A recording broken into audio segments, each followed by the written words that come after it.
दोघं असणारे असं बसलेले आहेत. आता राजा जनकाच्या मनामध्ये प्रश्न पडला, महाराज दोघंही संत एकाच वेळेत आलेत आणि एका वेळेस दोन्ही संत आल्यामुळे पूजा कोणाची अगोदर करावी, तर कोणाच्या अगोदर करावी? एकाची करावी तर दुसऱ्याला राग यायचा, त्याची कीर्त याला यायचं, याची कीर्त त्याला रागायचं महाराज.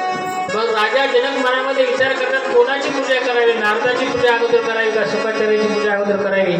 राजा जनक असताना विचारामध्ये पडला असताना तेवढ्यात त्या ठिकाणी असलेल्या त्या राजसभेमध्ये गाडगी नावाची स्त्री होती बघा.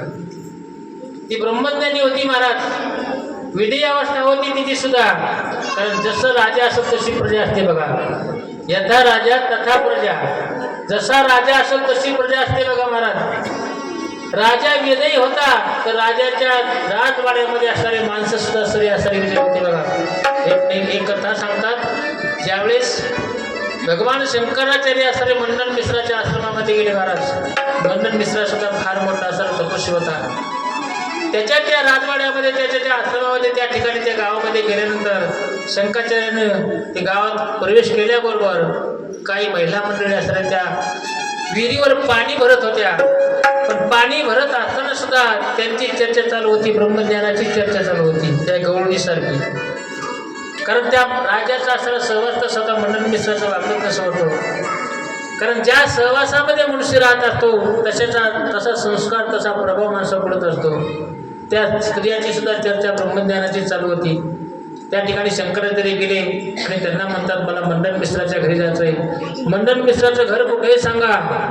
तेवढ्यात त्या स्त्रिया म्हणतात, महाराज तुम्ही असं पुढे जा.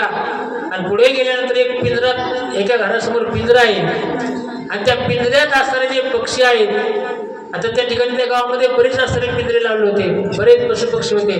पण म्हणले ज्या पिंजऱ्यातले पक्षी असणारे ब्रह्मज्ञानाची चर्चा ज्यांची चालू असेल त्या ठिकाणी मंडन मिश्राचं घर आहे बघा.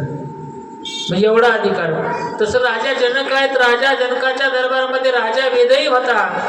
मग ते दरबारामध्ये असणारे सर्व सुद्धा असणारे तसेच होते. ती गाडगी असणारी ब्रह्मज्ञानाला प्राप्त झाली होती. वेदही अवस्था असणारी तिची होती.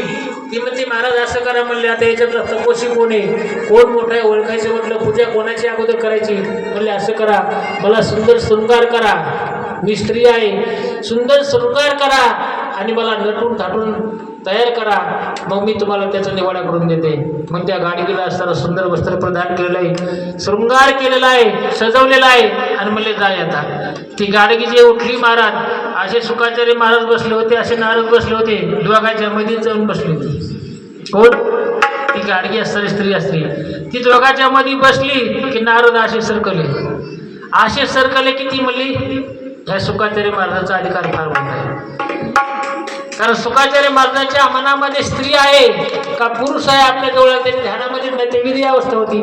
नारदाच्या मनामध्ये संकोच आला की आपल्या जवळ स्त्री बसली. नारदाच्या मनामध्ये संकोच आला. गाडगे म्हणले, नारद नाही, यांची पूजा करा.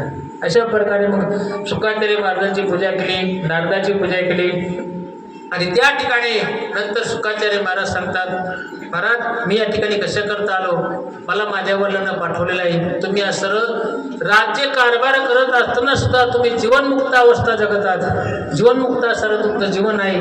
मग अशा प्रकारे मला तुम्ही सांगा, कशा प्रकारे जीवनमुक्त जीवन कसं जगावं. 500 बायकाचा संसार असताना, एवढं राज्य असताना सुद्धा, संसार करत असताना सुद्धा तुमची हृदय अवस्था आहे. मग मला उपदेश करा, सांगा मला काय केलं पाहिजे. मग त्यावेळेस राजा जनक असणारे त्या शुकाचार्याला म्हणतात, ऐका, आमच्या राज्याची अशी परंपरा आहे. कारण प्रश्न कळत होता, जनकाच्या ध्यानामध्ये आलं.